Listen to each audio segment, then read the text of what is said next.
আসসালামু আলাইকুম রহমতুল্লাহ। নাহমাদুহু ওয়া নুসাল্লি আলা রাসূলিহিল কারীম, আম্মা বাদ। আমাদের শাহাদত ভাই জানতে চেয়েছেন যে ইমানদার, মুমিন এবং মুসলিম এর মধ্যে পার্থক্য কি, জানতে চেয়েছেন বিস্তারিত। জাযাকাল্লাহু খাইরান। এমন প্রথমে বলবো যে ইমানদার এবং মুমিন দুটি একই জিনিস, তবে ভাষা দুটি। দুটি হলেও আমরা একটি বলি মোটামুটি আমাদের সমাজে প্রচলিত, কিন্তু মূলত দুটি। ইমানদার হচ্ছে যার মধ্যে ইমান রয়েছে, যিনি ইমান এনেছেন তিনি হচ্ছেন ইমানদার। এটা হচ্ছে আমাদের জবান, আমাদের ভাষা, বাংলা ভাষা। আর এটাকে আরবিতে বলা হয় মুমিন, অর্থাৎ যিনি ইমান এনেছেন, যিনি বিশ্বাস স্থাপন করেছেন তিনি হচ্ছেন মুমিন, এবং সেটা আমাদের ভাষায় হচ্ছে ইমানদার। তাই বলবো যে মুমিন এবং ইমানদার দুটি একই জিনিস, অর্থাৎ মুমিন ব্যক্তি যিনি ইমান এনেছেন। আর ইমান এর সংজ্ঞা জেনে থাকবেন আশা করি, যে সেটা হলো অন্তর দিয়ে বিশ্বাস স্থাপন করা এবং জবান দিয়ে সেটাকে স্বীকারোক্তি দেওয়া, প্রকাশ করা এবং অঙ্গ প্রত্যঙ্গ দিয়ে কর্মে বাস্তবায়ন করা। এই তিনটার নাম হচ্ছে ঈমান, যেটা নেক আমল করলে বাড়ে এবং অন্যায় পাপের কাজ করলে কমে। এবং ঈমান হচ্ছে আসল এবং কর্ম হচ্ছে এর শাখা। এই হলো ঈমানের মূল পুরোপুরি সংজ্ঞা বাংলাতে। যাই হোক, এই হচ্ছে ঈমান। আর মুসলিম হচ্ছে যিনি ইসলামকে মেনে নিয়েছেন, তিনি হচ্ছেন মুসলিম, অর্থাৎ আত্মসমর্পণকারী। অর্থাৎ আবারও বলবো যে আল্লাহর বিধিবিধানকে, আল্লাহর হুকুম হাকামকে, অর্থাৎ আল্লাহ প্রদত্ত দিনকে যিনি মেনে নিয়েছেন তিনি হচ্ছেন মুসলিম, তিনি হচ্ছেন আত্মসমর্পণকারী। তো এমন বলবো যে প্রত্যেকটি মুমিন অবশ্যই মুসলিম। যিনি মুমিন তিনি মুসলিম, তবে যিনি মুসলিম তিনি মুমিন নাও হতে পারেন। কেননা ইসলামে রয়েছে তিনটি স্তর।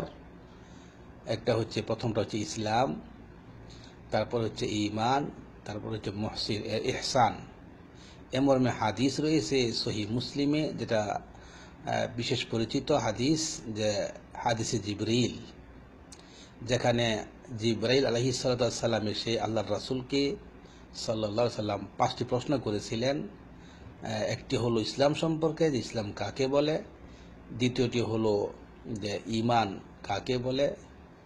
তৃতীয়টি হচ্ছে যে ইহসান কাকে বলে। 4 নম্বর ছিল যে কিয়ামত সম্পর্কে, কিয়ামত কি, এবং 5 নম্বরে ছিল যে কিয়ামতের আলামত সম্পর্কে, যে কিয়ামতের আলামত সমূহ কি কি। তো সেই হাদিস থেকে স্পষ্ট জানা গেল যে ইসলামের রয়েছে 3টি স্তর। প্রথম হচ্ছে ইসলাম, তারপরে হচ্ছে ঈমান, তারপরে ইহসান। প্রসিদ্ধ হাদিস, হয়তো বলে লম্বা হয়ে যাবে। তো যেটা বলেছিলাম যে প্রত্যেকটি মুমিন ব্যক্তি অবশ্যই মুসলিম, তবে প্রত্যেক মুসলিম সে মুমিন নাও হতে পারে। কেননা যেটা দেখলাম আমরা যে 3টি স্তর রয়েছে, তাই ইসলামকে অতিক্রম করে ইসলামের যে শর্তগুলি রয়েছে সেগুলো আদায়ের মাধ্যমে উপনীত হয়ে মুমিনে পৌঁছতে হবে, ইমানে পৌঁছতে হবে।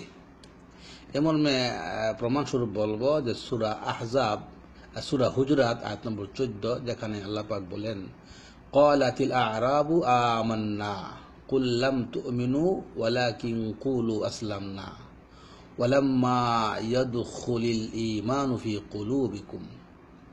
অর্থাৎ একদল গ্রাম্যবাসী মানুষ আল্লাহর রাসূল সাল্লাল্লাহু আলাইহি সাল্লামের নিকট এসে বললেন যে, হে রাসূল আল্লাহ, আমরা মুমিন হয়ে গেছি, আমরা ঈমান এনেছি।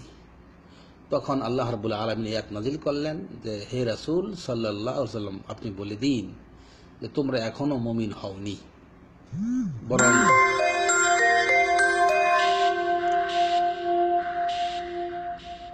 বরং তোমরা বলো যে আমরা মুসলিম হয়েছি, অর্থাৎ আমরা আত্মসমর্পণ করেছি। এবং বলা হলো যে তোমাদের হৃদয়ে এখনো ঈমান প্রবেশ করেনি।